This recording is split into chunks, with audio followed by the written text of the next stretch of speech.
ഇന്നലെ രാത്രി എവിടെയാ കിടന്നത്? എന്തേ? സുഖമായിട്ട് ഉറങ്ങിയിട്ടുണ്ടാവും. അതാ രാവിലെ വരാൻ വൈകിയത്. ഇന്നലെ രാത്രി സുഖമായിട്ട് ഉറങ്ങിയില്ല എന്ന് പറയാൻ പറ്റില്ല. കൊതുകടിയും മൂട്ടടിയൊക്കെ ഉണ്ടായിരുന്നെങ്കിലും മഞ്ഞുള്ളത് ഉറങ്ങാൻ പറ്റി. നല്ല സെക്യൂരിറ്റി ഉള്ള സ്ഥലം. വാടകയും വേണ്ട. എവിടെയാ? പോലീസ് ലോക്കപ്പില്. എന്നെ ഇന്നലെ രാത്രി പോലീസ് പൊക്കി. എന്താ ഇത്? നീ കാരണമൊന്നുമല്ല. പറയല്ലേ, കണ്ണുടക്കേ. എന്റെ ജാതകത്തിൽ അങ്ങനെ ഒരു യോഗം ഉണ്ടായിരുന്നു. അതങ്ങനെ എടുത്തിരുന്നു എന്ന് കരുതാ. അത്രയല്ലേ ഉള്ളൂ. അതുകൊണ്ടൊരു ഗുണമുണ്ടായി. ഇവിടുത്തെ സ്ഥലം എസ് ഐ പോലീസുകാരെ ഒന്ന് പരിചയപ്പെടാൻ പറ്റി. ഇപ്പൊ ഞങ്ങൾ ഫ്രണ്ട്സാ.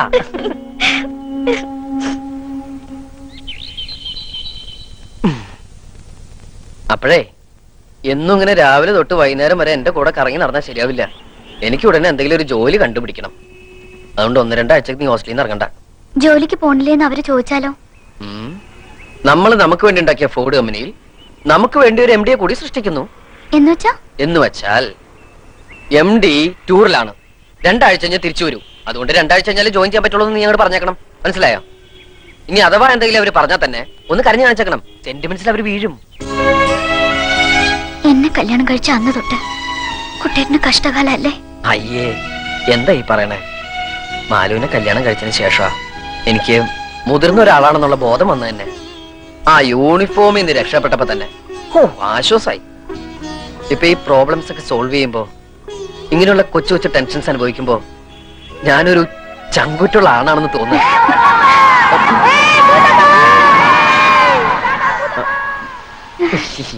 പഴയതൊന്നും മറക്കാൻ സമ്മതിക്കില്ല കുട്ടികള്. സ്കൂളിലെ കളിപ്പേരാ.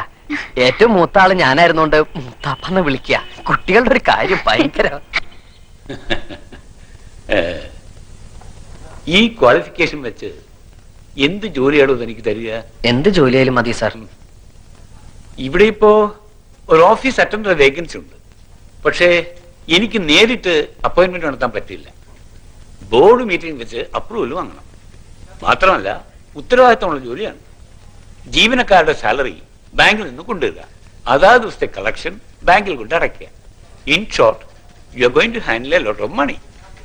കമ്പനിക്ക് കൂടെ വിശ്വാസമുള്ള ഒരാള് തന്റെ ഉത്തരവാദിത്തം ഏറ്റെടുത്ത് ഒരു ബോണ്ട് എക്സിക്യൂട്ട് ചെയ്യണം. അല്ല, സാറിനെ കമ്പനിക്ക് വിശ്വാസമില്ലേ? ഉണ്ട്. എന്നാ പിന്നെ സാറിന് ബോണ്ട് എക്സിക്യൂട്ട് ചെയ്തൂടെ? ആള് കൊള്ളാമല്ലോ. ഒരു പരിചയമില്ലാതെ ഞാനെങ്ങനെയാ തന്റെ ഉത്തരവാദിത്തം ഏറ്റെടുക്കുക? നമ്മൾ ഇത്രയും നേരം സംസാരിച്ചൊരു പരിചയമില്ലേ? അത് വെച്ചിട്ട്. എവിടെയാ തന്റെ വീട്? ചുനങ്ങാട്. ചുണങ്ങാട് അമ്പലത്തിന്റെ തൊട്ടടുത്താ. അവിടെ ഒരു പോസ്റ്റ് മാസ്റ്റർ നമ്പീശൻ ഉണ്ടല്ലോ, അദ്ദേഹത്തെ അറിയൂ? അറിയും. എങ്ങനെ? അച്ഛനാ. ഓ, ഐ സി. നമ്പീശിന്റെ പെങ്ങൾ സരസ്വതിയുടെ കല്യാണത്തിന് ഞാൻ വന്നിട്ടുണ്ടായിരുന്നു.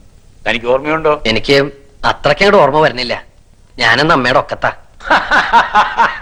That's very funny. I like your sense of humor. ആട്ടെ, നമ്പീശിന്റെ മകന് എന്തിനാ ഇപ്പൊ ഇങ്ങനെ ജോലി വേണം?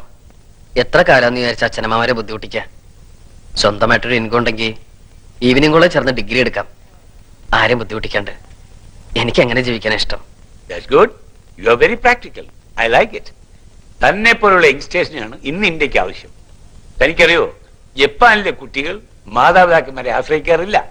ചുനങ്ങാട്ടെ കുട്ടികളും. Hello, just A minute. Okay then, board മീറ്റിംഗിൽ തന്റെ കാര്യം ഞാൻ സ്ട്രോങ് ആയിട്ട് റെക്കമെൻഡ് ചെയ്യാം. 1-ാം തീയതി ജോയിൻ ചെയ്തക്കവണ്ണം റെഡി ആയിട്ട് വന്നോളൂ. Okay? Thank you sir. Okay mister Omanakuttan, അടുത്ത ബോർഡ് മീറ്റിംഗിൽ നിങ്ങളുടെ കാര്യം ഞാൻ വളരെ സ്ട്രോങ് ആയിട്ട് റെക്കമെൻഡ് ചെയ്യുന്നു. 1-ാം തീയതി ജോയിൻ ചെയ്യാൻ നിങ്ങൾ തയ്യാറായി വന്നോളൂ.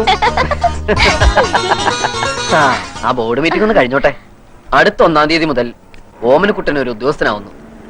എല്ലാ 30-ാം തീയതികളിലും ശമ്പളം കിട്ടുന്നു. പിന്നെ നമ്മളൊരു കൊച്ചു വീട് വാടകയ്ക്ക് എടുക്കുന്നു. അവിടെ നമ്മൾ ഐശ്വര്യമായിട്ട് നമ്മുടെ കുടുംബജീവിതം ആരംഭിക്കുന്നു. കുടുംബനാഥൻ മിസ്റ്റർ ഓമനക്കുട്ടൻ. അപ്പഴേ എന്റെ കുടുംബനാഥൻ ചേട്ടാ, ജോയിൻ ചെയ്യാൻ ഇനി 28 ദിവസമുണ്ട്. അതുവരെ എങ്ങനെ തള്ളി നീക്കും? അതിപ്പം 28 വരെ മാക്ഡോവൽ. ബ്രാൻഡി കുടിക്കാൻ പോവാ? അല്ലല്ല, ഒരു വഴി തെളിയുന്നുണ്ട്.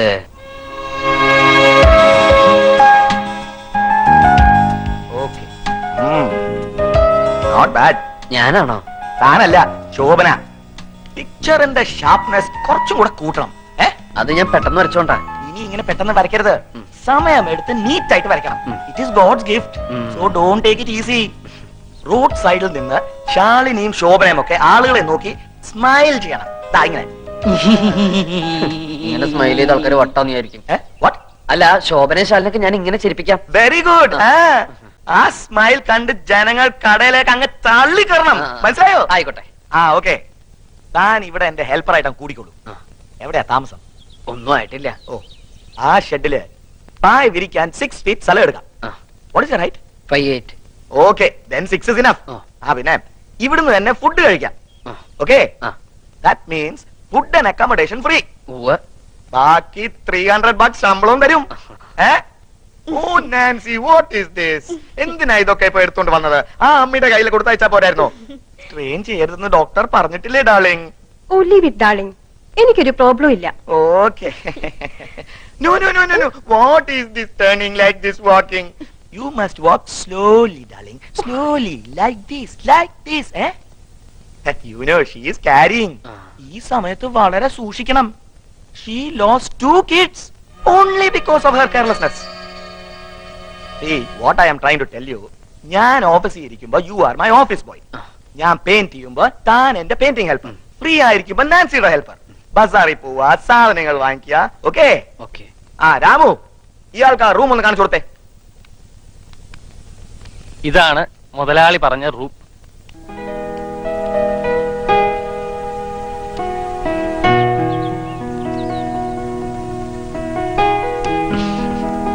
രമ്പ ചേച്ചി, എന്നെ സഹായിക്കണേ.